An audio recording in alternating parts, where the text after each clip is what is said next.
Hello, everyone. Welcome to Writing Quest. My name is Brennan Pugh. Today we have Adam Bassett with us, and he has a short story collection coming out called Digital Extremities. It's coming out soon, and he also works for Campfire, the writing software.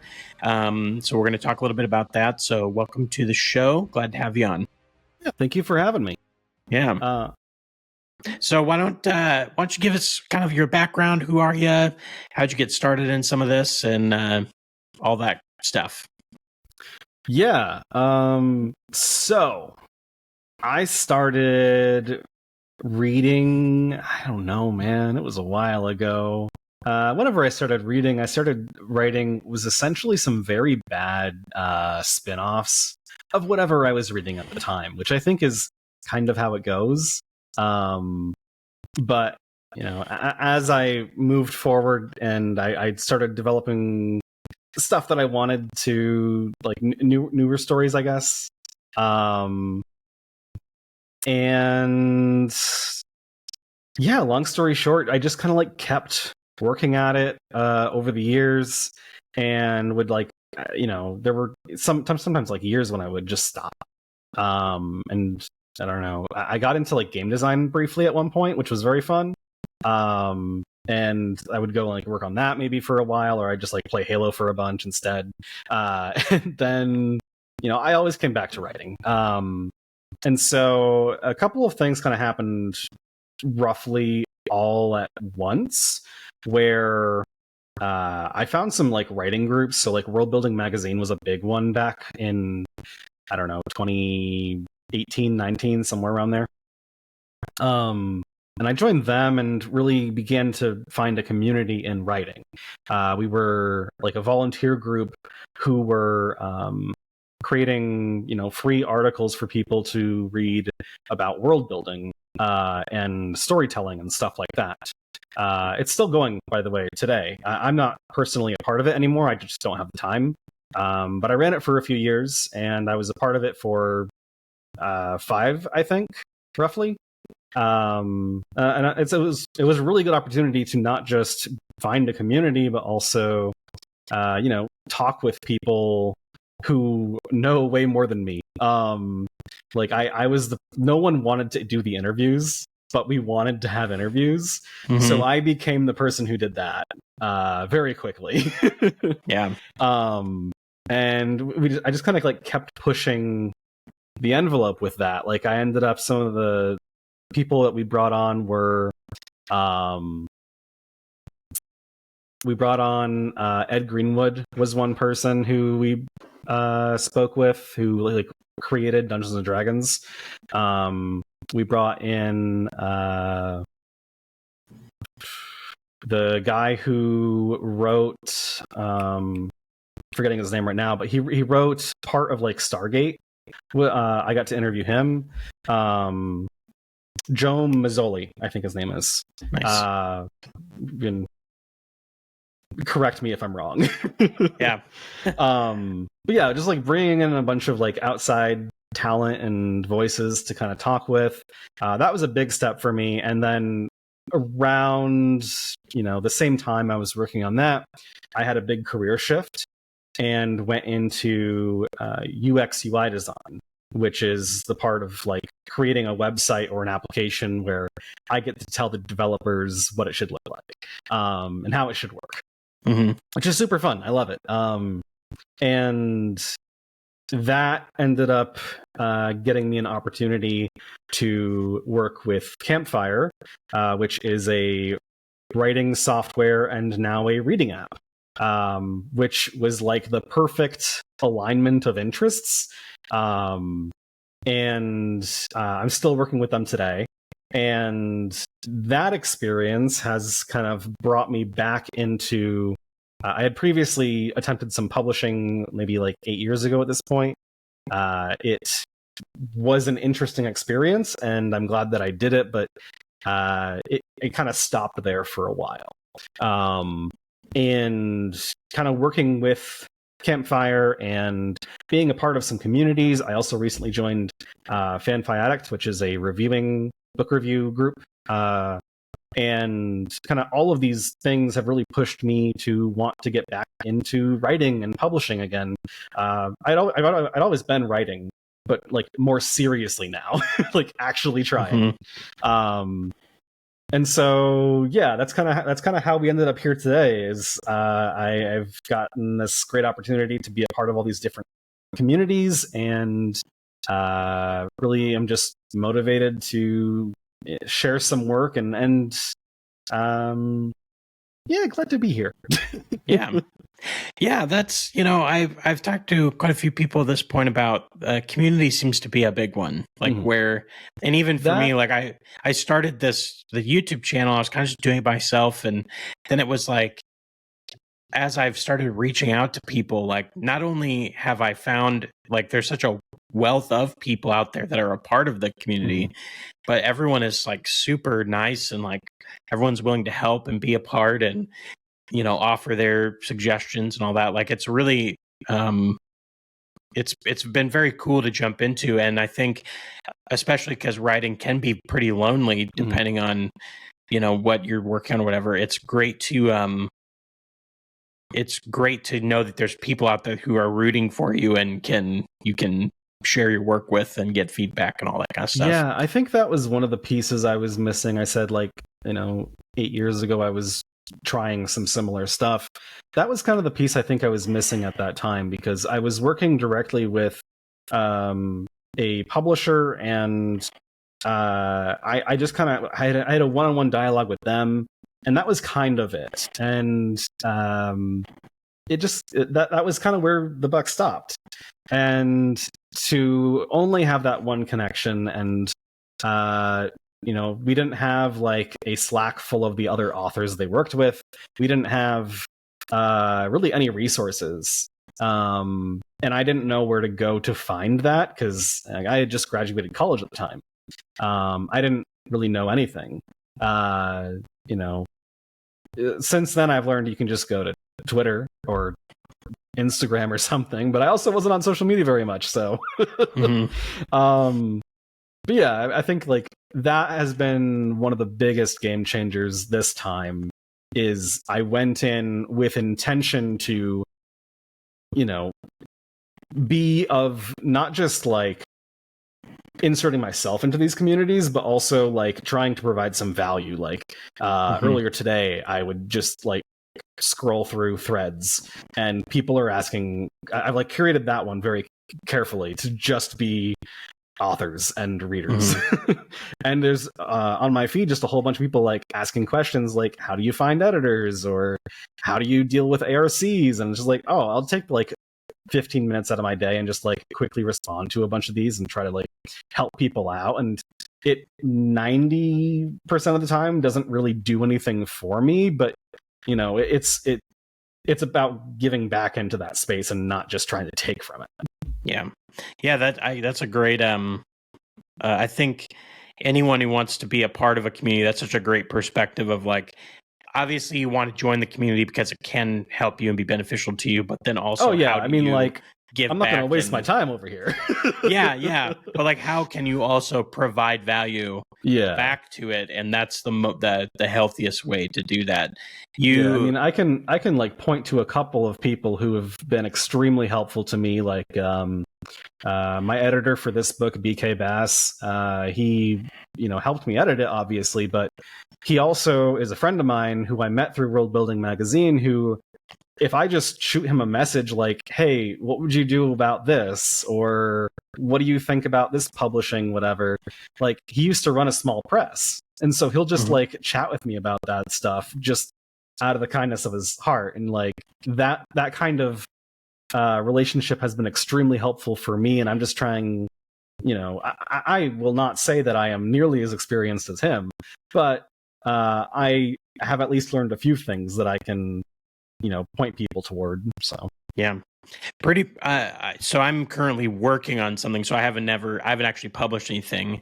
But everyone that I've talked to so far that I've engaged with doing this has told me like, hey, let me know when you have something, and I'd love to help and read it. Like, it's just really encouraging to know that everyone is kind of pulling for each other. So, yeah. I mean, you have to. I mean, yeah, especially in self-publishing, no one else is. So, make it a good space for yourselves. Yeah. You mentioned, you kind of had that moment of like you've always kind of written as a hobby, and then you had the moment of I'm going to really seriously do that. What kind of like this might be kind of a existential question, but what was that like? Or did you have a definitive moment, or did it kind of just what changed? I guess. I mean, I think it comes back to the community. Last year for work, I went to Dragonsteel out in Utah, and we were helping share other authors' work because we had just launched our reading platform.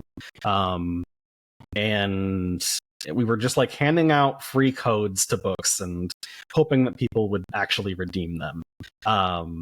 And among all of that, I made some new friends and met some authors who were there, and I got to meet some of the authors that I look up to, like Brian McClellan was there, and I got to get a signed book from him, which was like simultaneously like play it cool. He doesn't need to have like a crazy fan, but also like if I was in his shoes, I would want to know that there's like crazy fans out there who really like love your work and everything and have bought everything that you've put out, and maybe the entire bookshelf is filled up with Brian McClellan books. Yeah. So it's just like, hey Brian, what's up? I interviewed you once. Hi. It's nice to meet you. Yeah. But yeah, it was just such a cool experience to be there kind of among everything that was happening, and meet all of these people and see like the readers who were coming. Obviously they're coming for Sanderson and all the stuff that he's doing, but they were also like just as enthusiastic about people they were meeting for the first time. They were really excited about what we had to share because like our reading platform has all of these like the neat thing about it is it's got all of these bonus content options where like the author can upload bonus art or world building or short stories, and like it's kind of up to them what they want to do, but it's a way for them to engage with a book that they don't normally get a chance to do, and they were really responsive to that, which was really exciting. And they were just as responsive to like some of the authors that I met there who maybe it was their first time visiting. They did not know any of these people, their name was not well known, but one of them sold out. Yeah. Which was a wild thing to see, and it was just such a great experience that I left there and I was like, I'm gonna get serious about this. Like I'd been writing some stuff for years. I'd been struggling with a novel that I was really excited about for I think 2 years at that point. And this short story collection was kind of on the side, the thing that I occasionally revisited. And I put the novel on hold instead of like rewriting it for a fourth time. I was like, the short stories are something that I can do. I need to have something out there, and I'll come back to this later. And it was like a very almost economical decision of like, what can I do that puts me in this community, in this space again, in not 2024 probably, but next year, hopefully. I don't know, we'll see. Yeah, that's awesome.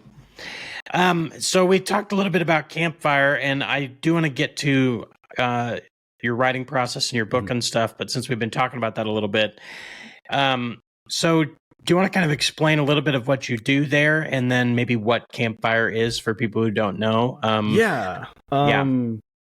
It's a little odd because Campfire is a lot of things. That's probably one of the first things that you notice if you go to the website. But Campfire started in 2018 as a writing software, and it was just writing. And then over the years, it's gotten more and more stuff. I joined the team, I believe, in 2020, maybe 2021. I don't know, one of those.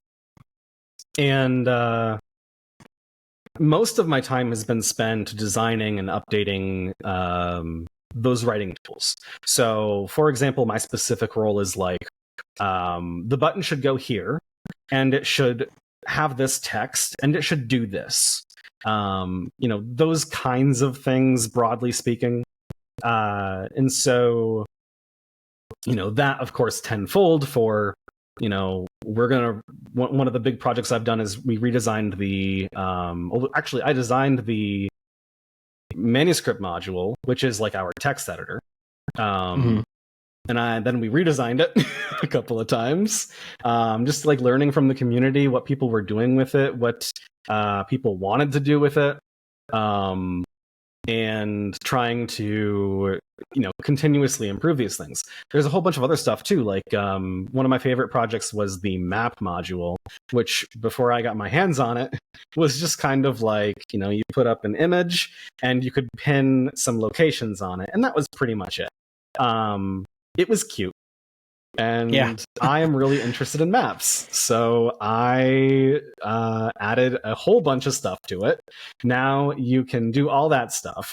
But in addition, you can create like zones instead of like single pins. You can add labels now. You can, one of my favorite features is like, you can put a scale on the map. And then you put in whatever unit and measurement that you want, and then we use that, compare it against like the pixels on your screen, and you can just measure distances based on whatever measurement you choose. So if you need to tell the distance between two locations, you can just do that. You don't have to guess. Yeah, that's cool. Yeah, no, it's really fun. So like that's part of it. The other part more recently has been getting into the reading app side of things. This was something that kind of came up over the course of working there. We've like slowly shifted away from developmental stuff. Like authors, we're still supporting it, obviously. That's like the bulk of what we do. But we made a big push recently into trying to create a reading app where people can publish their work, self-publish their stuff, and really trying to make a good experience for the authors. Like we give authors 80% royalties instead of like the traditional 70%. And we give them all these extra tools, like I said, to give them we have like the maps module, for example. It has like these interactive maps people are putting in. So why don't we show that to the reader and let them play with it? Same thing for all of the character profiles and short stories and items or species, like all these different things that we just have as part of the writing software. Use them in the reading software to give people a unique experience. And one of the things that we came up with to share that with people, which actually like this really helps with spoilers too, is you can unlock them as you go. So if a new character is introduced in chapter 3, you don't get to see them until you finish chapter 3. And then it's like, new character unlocked, you can go check them out. And so just cool. Like a lot of little things like that to create like a really unique experience for readers and to be like very pro-author supportive of people who are creating this content. I find that's so innovative, because I've often thought that like doing, just like regular ebooks of a fantasy novel, like we have so much technology now where you could do so much more to make them like come to life for the reader. And so I just think that's super cool of like, as you're reading the story, you're unlocking all the metadata. Yeah. And like, you don't have to necessarily participate in that at all. We have a lot of authors who just put the ebook up and they're happy with that, and that's fine. But then we also have other authors who take full advantage of this. There's Liz Sacco is one that comes to mind. I might have pronounced that wrong. I'm sorry if I did. Her books come with like 50 extras that are just like a ton of art, that some of it is stuff that she made, and like behind the scenes stuff. My editor I mentioned earlier, he put one up and added a whole bunch of like behind the scenes, like in this chapter I was aiming to do this, and like little extra commentary if you're interested and really enjoy the story and you want to learn like how it was made. I'm planning to do that with my book as well. I'm going to publish it wide and allow people to read it wherever they want. But on Campfire, obviously, I have all these extra tools, so may as well use them. I'm going to include a bunch of extra art that I've gotten made for the book, and I'm personally made a bunch of maps for the different locations. Behind the scenes stuff, it's not a ton, but I think each piece of it is going to be interesting to look at. So I'm excited about it. Yeah, that's cool. I'm one to, and I think it depends on who the reader is. Like, I'm one that I love all that stuff. So, like, I love watching the behind the scenes of a movie. All like when the Lord of the Rings movies came out and they had 9 hours of extras for each movie. That was like, heaven for me. I loved it. I watched I've memorized it. So that kind of like being able to, you can read the book, but then you can also get all these kind of maps and character sheets and like this different stuff is really cool. But that's also, I think, a cool way to draw people to the platform. Like, adds a little extra.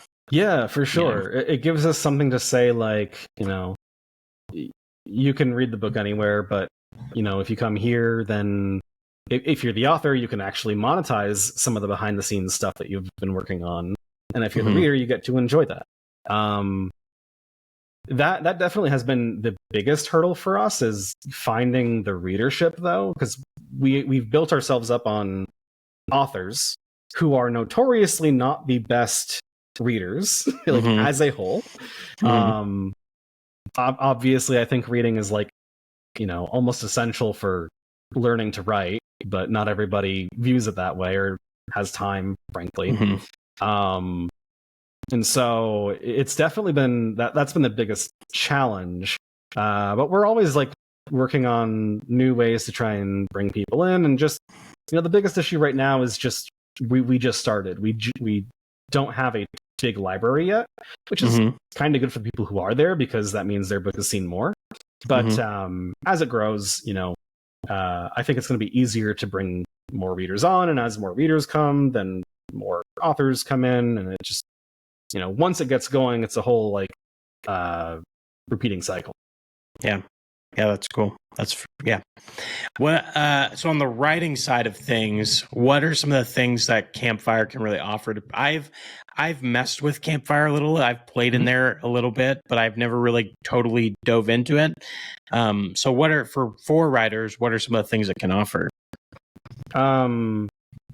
It's kind of whatever you want to make of it, which is an awful answer, and I'm sorry. So like it has a pretty standard text editor, and you can come and you can just use that, and that can be the only thing that you ever do, and that's fine. The way that everything is priced as well, like, you don't have to get anything else if that's the only tool you use. If you want to go further and like go beyond the free trial limits of the other modules, you might create a whole cast of character sheets for each project. And, you could have like organized, just like you organize your chapters in a list, you could have your main characters and secondary characters and so on. A lot of people really enjoy doing that.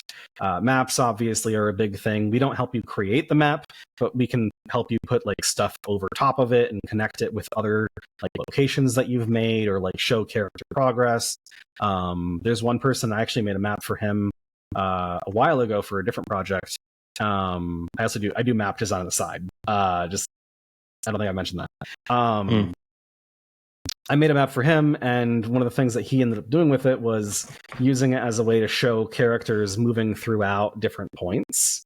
And so we ended up with like 6 different versions of the map to show like different versions of where they had progressed through and filled in different parts.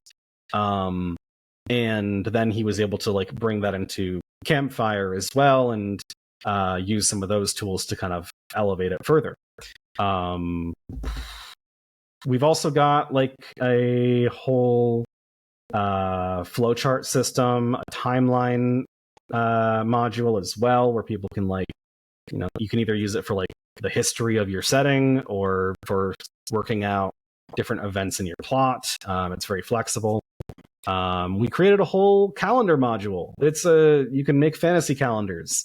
It's mostly set on solar calendars right now, but there are ways you can kind of maneuver your intercalary days and months to create like lunisolar a little bit, and like more influence from the lunar cycles. You can color code your moons. You can have like a whole bunch of those. Yeah. which was a crazy project, just like as the designer for that, because Mhm. I had to learn so much about calendars to make Right. that work. And I spoke with a bunch of authors who had made their own calendars, trying to figure out like, all right, what crazy stuff did you do that I need to count, like I need to consider for this project. Like there was one guy who told me, you know, I have X number of days every week, except there are intercalary weeks. And then there was another person who was like, I have alternating like 5 and 7 day weeks. Another person who was talking about, I think it was like the way that certain events had to happen on certain moons specific lunar stages. Mhm. So like moon 1, if it was a full moon, then this event would happen, but moon 2, if it's a full moon, the event would not happen. And Oh, so we wow. ended up That's a little crazy. yeah. So we ended up creating like this whole system where it's like your basic Google Calendar, basically, like try and keep it somewhat familiar. But then Mhm. you can edit all of these different properties and have these alternating weeks and events that have settings in this like advanced mode where you can like assign different conditions where it's like occurs on X, years or events or seasons or celestial things, and there's a whole bunch of stuff that went into that, and it was a super fun one. But yeah, I spent months just like learning how calendars work. Right. And now you have all this information of like, what am I going to do with Yeah. this information? Yeah. Yeah, for sure. That's fun. So let's talk about your work, Digital Extremities. It's not out yet, but do you want to tell us a little bit about that? Kind of where the idea came from, and maybe a little bit about your process of creating it? Yeah. So, Digital Extremities was kind of like this thing that I was curious about around maybe 2021 ish. And basically, it was like I was really interested in cyberpunk at the time. I still am, but that was kind of when I started to get into it a lot more. I think I had just recently begun to read like Neuromancer, and I just played Cyberpunk 2077, and it was like that was the vibe. Mm-hmm. So it kind of hit me all of a sudden, like, wait, all of these stories take place in a big city. I don't like big cities. Like they're cool places, but I've always grown up in rural areas. Like northern New York, Vermont. Even when like the biggest city I lived in at one point was Knoxville, which compared to other cities is not that big. Mm-hmm. So like these are the places that I'm used to, that I enjoy being in, and I was just like, what do these places look like in a future that has all this cyberpunk stuff going on, where like corporations are doing their thing, and there's probably like some economic or ecological issues happening. Like, what does that look like on the fringes? How have places changed, or how have they not changed? And that was kind of like the initial idea that I went in with, but it had to cook for a long time. I really only wrote like about one story for a couple, like each year for a couple years, or like a couple months at a time. Like the first one that I wrote was back then in like 2021, and then I didn't write another until I think like 2022. And there were a few others like experimentations that happened, that just like never quite worked out, didn't make it into the collection. There was one that made it into a totally separate anthology that I was like playing around with prosody, which is like a mix of prose and poetry. Just I was playing, but Yeah, he really, that sounds cool. Yeah, it was a fun one, and the guy who I shared it with really liked it and asked me to write a second piece for the anthology as well. So those are both in Gaia Awake. Begins, I want to say. I might be wrong. Please correct me in the video if I am. It's on my website, wherever that is. Edited by CD Tavenor. I know that. But so those came out, I think, those came out a little while ago. And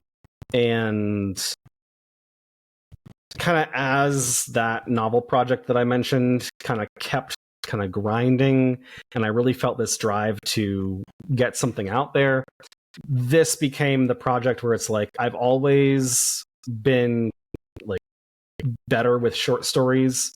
Just that format is a little bit easier for me, and I decided to jump back into it, and I ended up spending a lot of my winter in 2023 just working on this. A lot, like, I think by the time that happened, I'd written half of the stories that ended up in the collection, and then the other half were like, what are the other pieces that I need to write now? So, like, you know, one of them was the action story, and one of them was the hopeful story, because I realized so many of them were very sad. And so have at least one hopeful one in there to like bring up the spirits. But like, actually, though, yeah, I historically have a horrible track record trying to end a story on anything other than a somber note. So I'm trying to break away from that a little bit and like have a little more diversity, which I think I accomplished mostly. There's no like true happily ever afters too much, but you know, not everything goes wrong. right. You know, I really like you know, stories that are kind of like they achieved this, but and I don't know, there's just something very appealing about, you know, not everything worked out, but something did. I think that's very real for life, though. So I think that's why it connects with people, is like, you, even if you have a really good day, it's not like it was a perfect day. Yeah, you know, there's always like a thing that wasn't quite right. Like something works out, it doesn't always work out 100% perfect. So yeah, I think that's, you know, that resonates with people. Yeah, I mean, that seems to be coming through in the reviews so far. Not a whole lot have come through at time of recording, but I just got a couple more in yesterday, and both of them are like, I've got some stuff to think about. That's good, which is great. Like, I'd rather that than the alternative. Right. Yeah, you don't want anyone to read your stuff and then like, well, okay. Like, have nothing to consider afterwards. Yeah, for sure. I'll work on being a little less dour moving forward, but for now, this is fine. But yeah, so I mean, that's been the project. That's kind of how it progressed. Right now, I'm in the ARC stage where like all of the copies are out in the world, and I'm just kind of waiting for people to get back to me with reviews and feedback and all that kind of stuff. Working on a print version right now, trying to get that ready for September. And, you know, just making the rounds, chatting with the folks like yourself, and beating the drum, trying to make some noise, and working on the next book at the same time. It's not related to this at all. It's a nonfiction book, which is a kind of actually fun change of pace. But yeah, I've found lately that it's been nice to have a couple of projects going at the same time, so that I, like, if I get sick of one, I can work on the other. So if I'm not working on, you know, publishing stuff or marketing stuff, then I'm probably, you know, writing about map design. Yeah, I find I'm the same. I like having a couple of different things. The series that I'm working on, I've planned to be fairly long.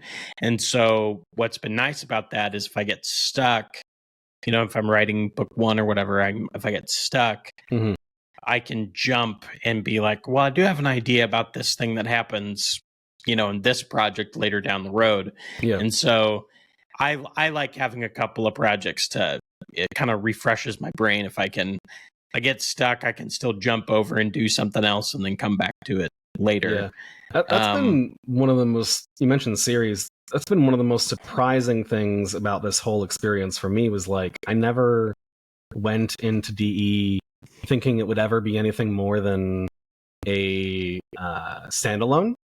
And that's very intentional because, like, I mean, series are scary. Just like as a reader, my TBR is already so big. It's like, how do you convince somebody to read a series?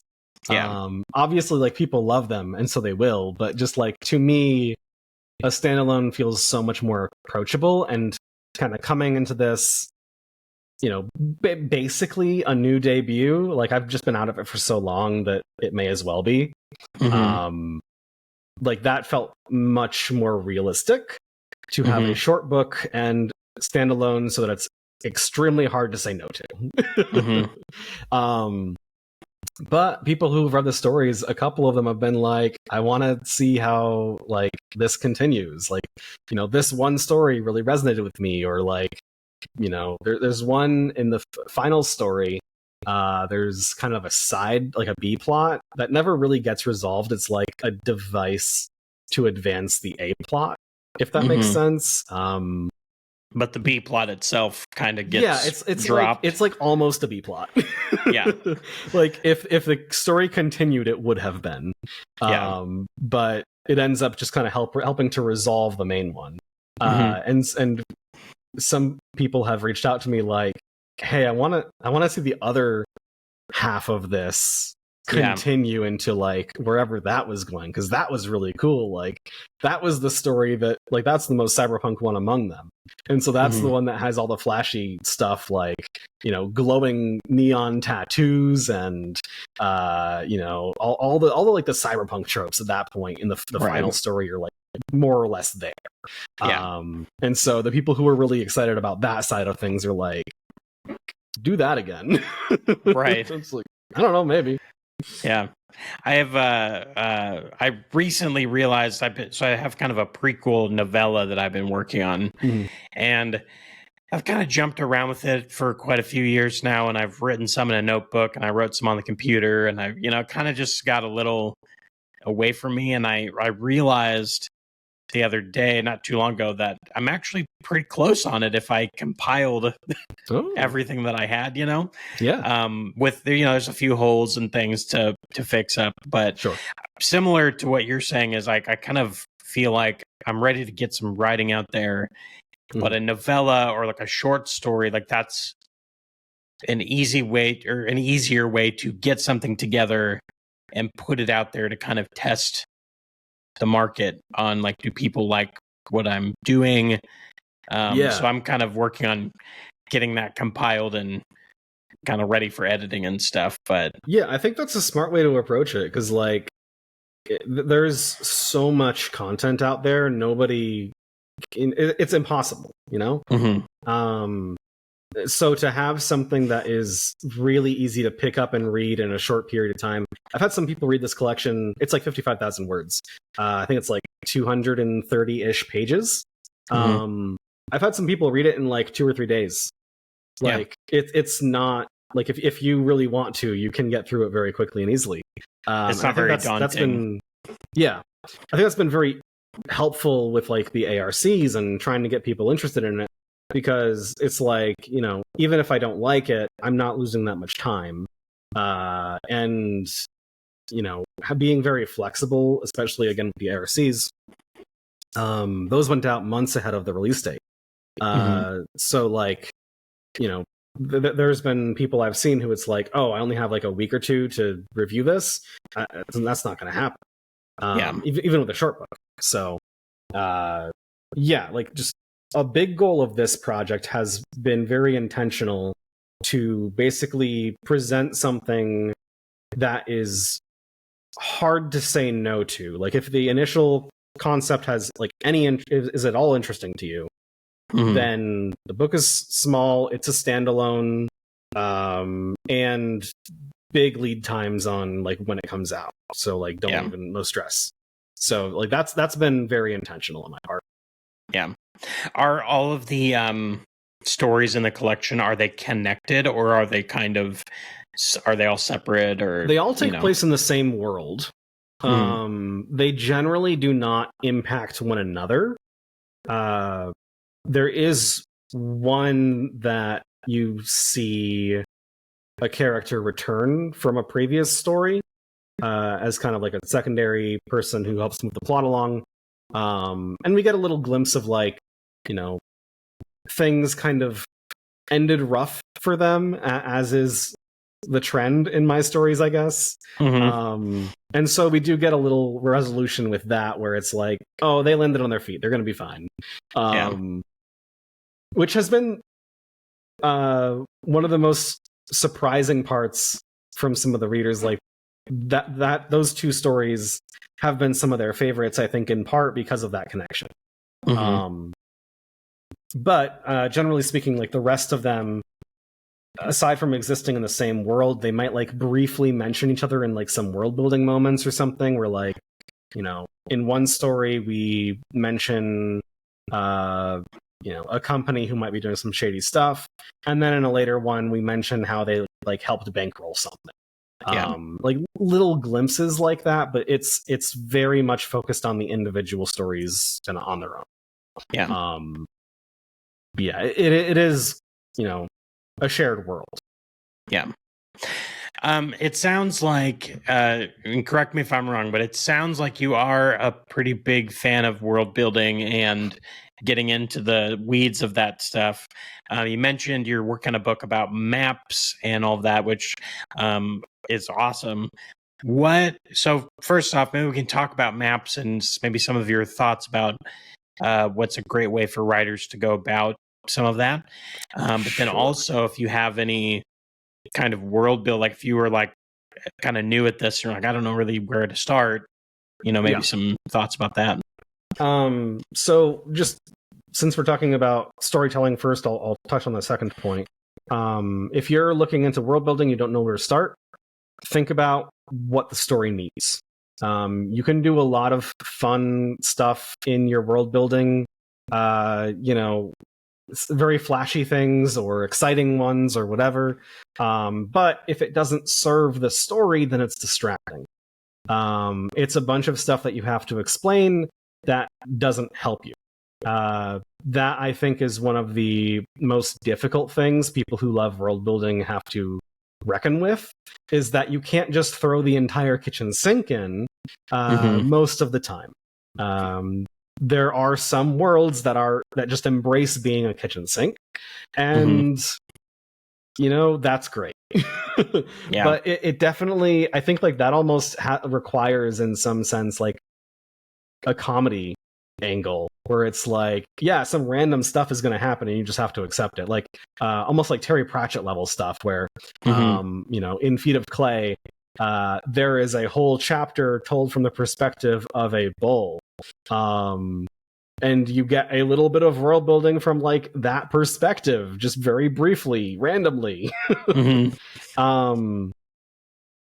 So like, I think that's the biggest point I could possibly give somebody, just kind of like in this context, is, you know, don't just do whatever is cool. Like Rule of Cool is great, but try and do like make everything come back to supporting the narrative in some way, or like the themes in some way. Yeah, I think that would be it. I'm one of those. So my whole story idea started as world building. I had never once considered writing anything, and I was just kind of at my job, and I thought to myself, like, what if I took things like Avatar: The Last Airbender and mashed it with Lord of the Rings, and then added in that, like, I just kind of, this whole world idea started happening. And part of the reason I think it's just taken me so long to write something is I had to like find a story within that. So like so I think that's kind of if you start with that world building, either way I think works, but then you have to kind of, like, I didn't really have a main character, so I kind of had to figure out, okay, what is actually like is there even a story within this world? Yeah, I mean that's kind of the way Digital Extremities happened as well. I mean, I wanted to write about rural and remote places in a cyberpunk world, but that's not a story. Right. And so it was a lot of like, what kinds of stories do I want to tell? And actually, I looked toward literary fiction for inspiration mostly, and like smaller scale stories like that. Stuff by Jennifer Egan or Edwidge Jantika. People who are telling stories about exes who are doing awful stuff, or a death in the family, or a new marriage or something.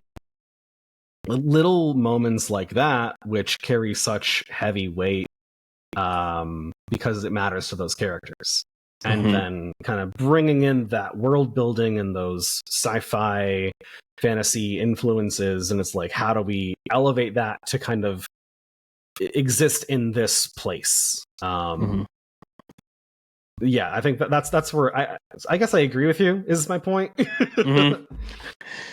Yeah, I remember very, very early on, like I had just decided, like, I'm gonna try to write something. Never had written anything before. Never had like read a book about writing. Never watched a video about writing. I never had even like I've never taken a creative writing class. Like I literally knew, I didn't even know why I liked the stories that I did like, like totally new. And I remember talking to my brother, who he also enjoys writing, and he would always ask me about my characters and their motivations. Like this, so I'd had the world and I was starting to try to figure out a story. And he's like, well, why would this character do this? And my answer was always like, well, I don't, like, they just do. Like, what, like finding out like why the story is actually happening was a really tough thing starting out. That's still tough for me. Character motivation is tricky because it's such a difficult thing to create something out of thin air that people believe in, and someone that people care about and want to read about. And it's hard for you as the creator to judge it, because so like I'll come up with a character and a motivation, and then I'll go, like, I constantly second guess it because I know that I created it, if that makes sense. Yeah. So I'm constantly like, I don't know if that is a good enough reason.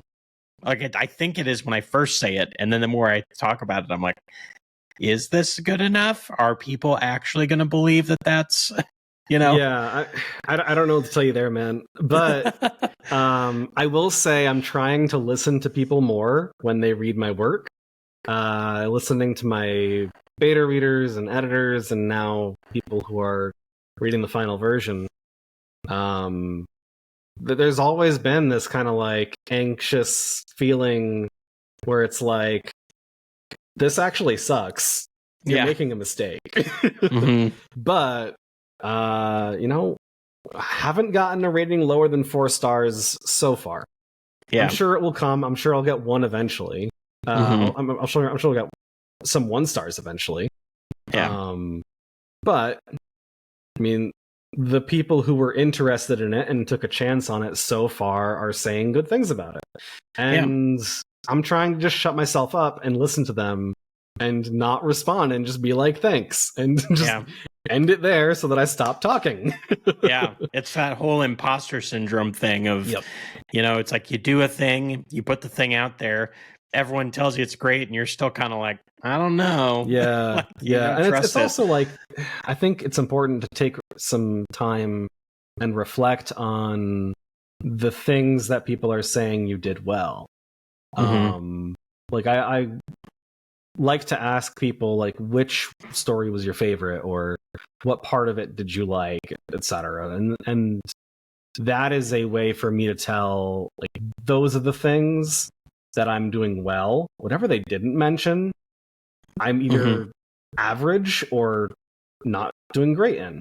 And those are the places to improve moving forward. And I think that people that are going to give, I think there's two types of like the criticism part. Mhm. I think there's the type that is like, I'm just going to say something that's not constructive, and because I just want to say something negative about it, like kind of more like on the troll side of the internet. And then there's the people who, like, if they really want to give you actual constructive criticism, they'll give you some good things too. Like, it'll be kind of a more constructive, like, hey, you did this really well. Here's some things that kind of didn't work. Like, it'll be more of a better critique, I suppose. Yeah, I mean, there's always a point at which it becomes, it's critique is always great when it's done in good faith, and when the person is just mad, or like, they picked up the wrong book for them and they blame you for it. Yeah. I don't know about that one, Chief. Right. Yeah. Well, I think most people too. Like, if I pick up something and I read it and I don't like it, I just don't read it again. Like, I don't go to their website and I'm like, one star, and the problem. yeah. But yeah, I mean, it's, you kind of need to develop a little bit of a thick skin. Almost just as important is, like, don't just weather the blows, but like be able to acknowledge, okay, that review is in good faith and they are giving me constructive criticism, and I should pay attention to that. This one is just a person who's upset. They're not giving constructive criticism. They found like one typo and they're like, oh, this book is trash. And it's like, all right, well, I'm just going to ignore that now. You just got to let it go. I don't know. Maybe my tune will change on that once I get some of those 1-star reviews. We'll see. Yeah, we'll see. Yeah. What we didn't quite get to the maps thing. Why don't you give us some thoughts about maps? Yeah, so I have been designing maps for myself and for some other authors for a few years now. People keep coming back to me, so I guess they're good. And it's just been a fun side project of mine. I've delved into just learning about map design, as well as like some basic geology and climate and biogeography and like these different sciences that end up mattering a lot to a setting. So like, you think of Dune and you can get a map of Arrakis, but the things that you think about, the things that you care about, are the desert and the spice and the sandworms and the way people endure that environment and hide from it if they are in the poles or like in the caves or something. Like, all of these things kind of around the setting are so important to the story, and the map is a part of that story,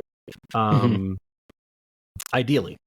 So that is kind of my general perspective of it, is like, you can have a map that just pinpoints the locations that your characters go to and kind of leave it at that.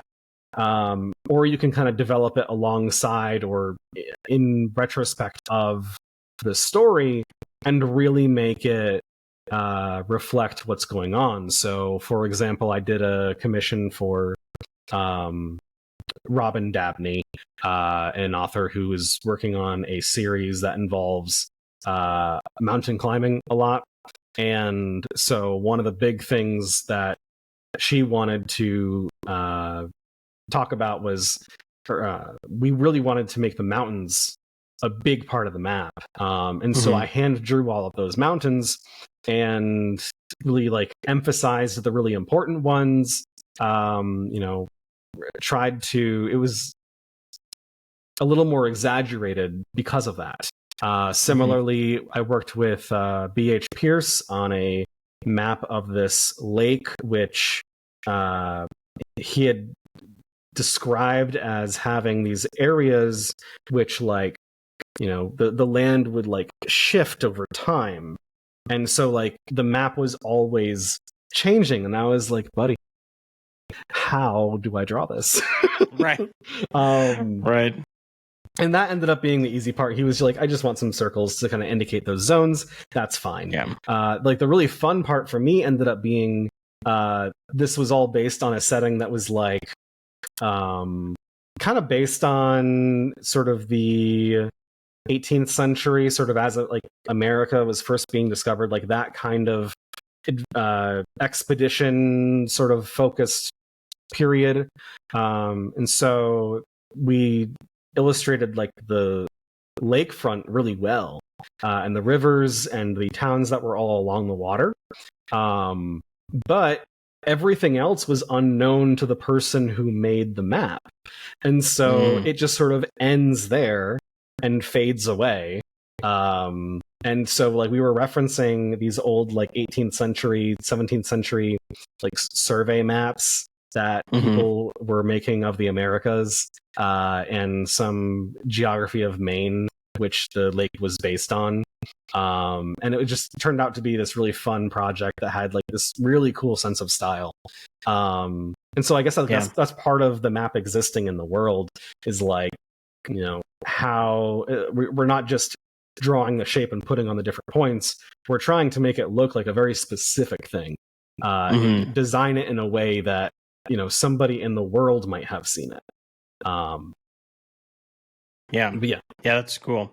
It kind of that makes me, for some reason, makes me think of like, you know, Warcraft 3 or something, where you have to uncover the map as you walk across it. And exactly. Yeah, that's exactly what like a 18th century fog of war, just because we hadn't explored those parts of the place yet. So that's like all the stuff that I'm working on right now into my next project, which is a book all about map design, and it touches on some of those, you know, not too heavy, but like the things that matter for the purposes of making a fantasy map. You know, you should know how mountains form. You should know. Just add more islands and lakes, please. Yeah. Like there are so many. There are some places that have none. There are no rivers in Saudi Arabia. Right. And like I think there's only like a couple of islands around that region. But then like you go to Hungary and there's over 100 islands in a landlocked place. Like, right. I think the UK has like several thousand of each. I'm gonna get the number wrong. I want to say like 7,000 islands or something. I don't know. Someone's gonna correct me in the comments. It's gonna be great engagement for you. Perfect. But that's fun. Yeah, that's one of my that's one of my big things, is like it's so easy. You just add a few more lakes and islands, and it's gonna look more realistic. Yeah. That's what one of the things that I've always loved about fantasy, that's why I gravitate towards it, is the world building and the map feel like on just another character. Like they're just a part of the, the whole, like, I think Brandon Sanderson does this super well, like especially with Stormlight Archive, where it's like literally the planet and the land and the map are informing the story, and so that, I think he just integrates that so well, and that's one of my favorite things about fantasy stuff. Yeah, for sure. And it's like, it's not a necessary thing by any means, but it's one of those things, like if you're gonna do it, there's no right way, but it's good to have some level of knowledge about how maps work, even to like the point of choosing the right one. Like if you're writing a pirate adventure, you should have a nautical map. Like don't get a regular map of like the land. Get one that's going to be good for the people who are sailing, or like, and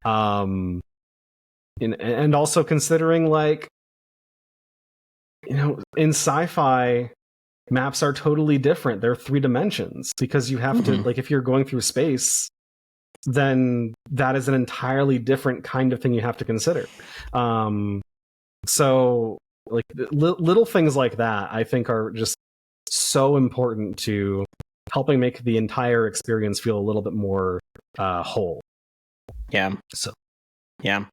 Well, hey, we're about an hour here, and so it's been really great having you on. Why don't, if you had, I always like to kind of end with this. If you had a couple of 1, 2, or 3 piece of advice for writers out there, how they can get into publishing their stuff or finishing manuscripts or whatever, what would be some of those tips?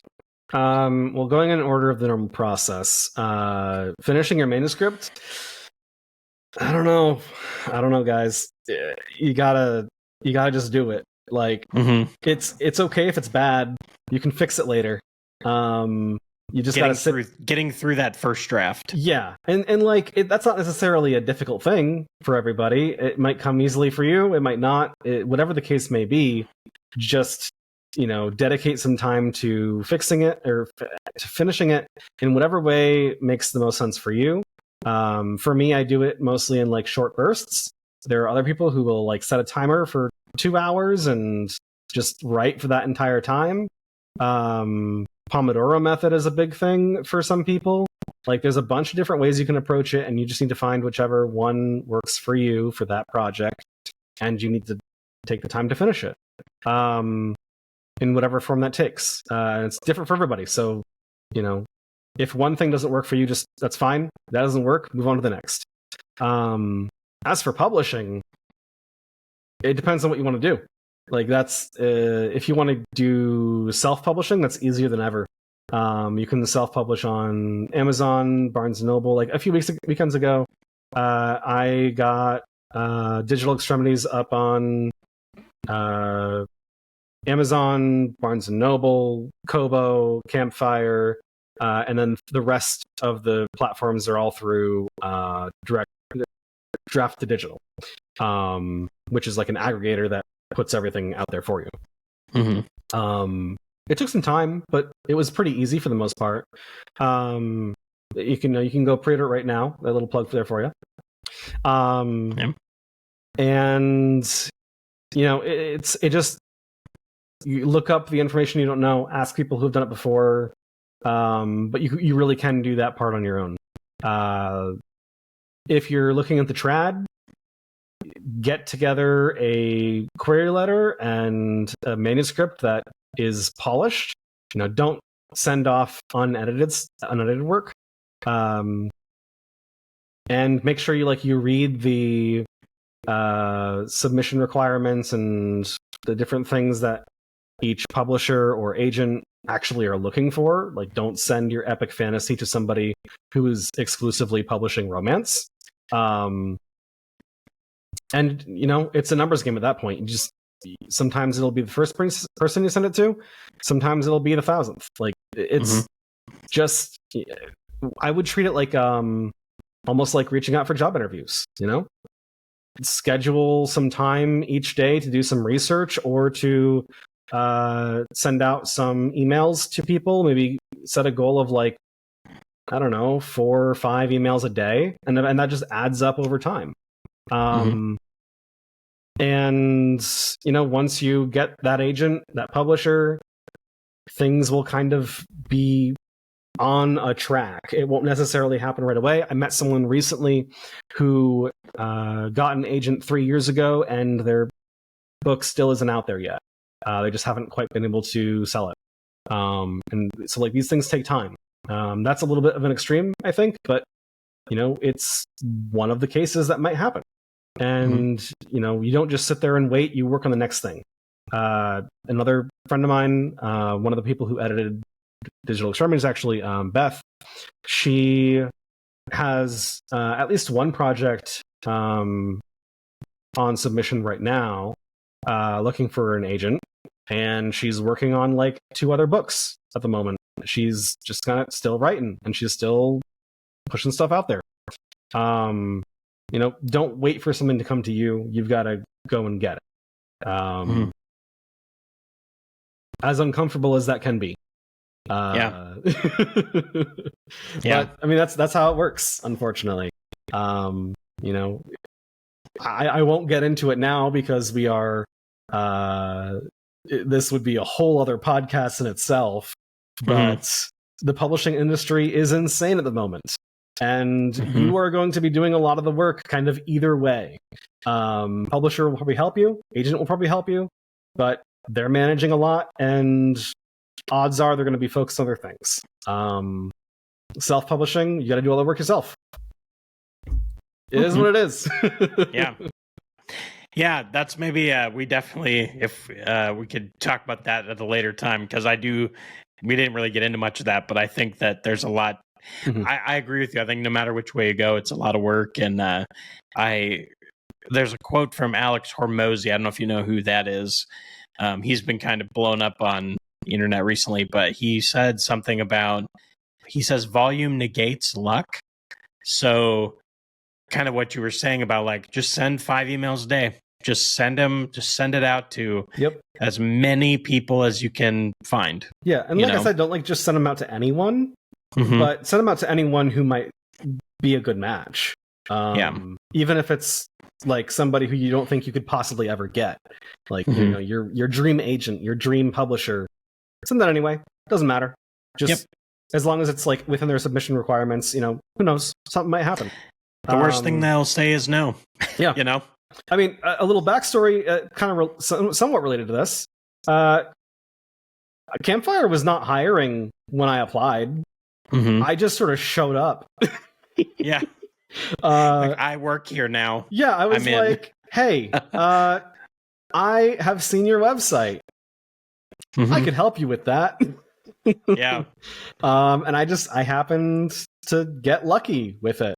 I mean, even just meeting the people from there in the first place, they reached out to us at World Building Magazine because they wanted, like, we ran some like free ads in the magazine for related like software and groups and stuff like that.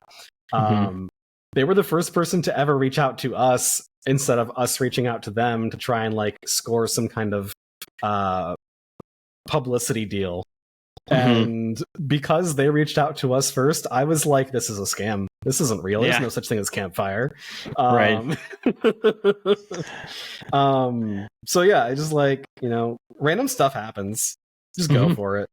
Just meet as many people as you can and ask questions along the way. Yep. It all comes back to networking, honestly.